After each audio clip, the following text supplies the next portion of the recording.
Dilber. Қалың қалай? Жақсы. Енді бізде 10 күн демалыс басталып жатыр. Сабақтар қалай оқыдың? Жақсы, 5-пен оқыдым.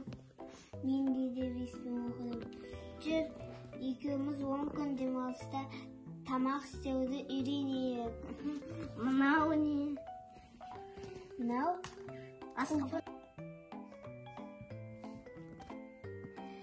Енді біз бүгін тамақ істеуді үйренетін боламыз. Мынау не? Ол ананас. Кес қойын ба?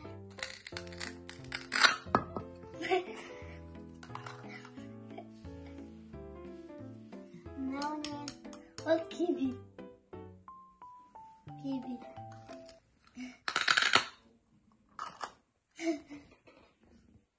Енді мынау не?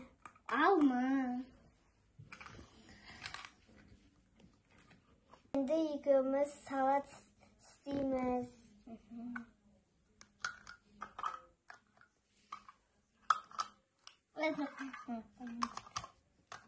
Енді біздің салатымыз дайын. Екеумізге бөліп алып жейік. Енді біз екеумізге бөліп алдық. Енді жейік. Бірер ақылды. Достар, кезден түскенше тағы қандай тамақ пісірейік, қандай видео түсірейік. Лайк басып, видеомызға тіркеліп, Арнаға тіркеліңдер. подписка басыңдар.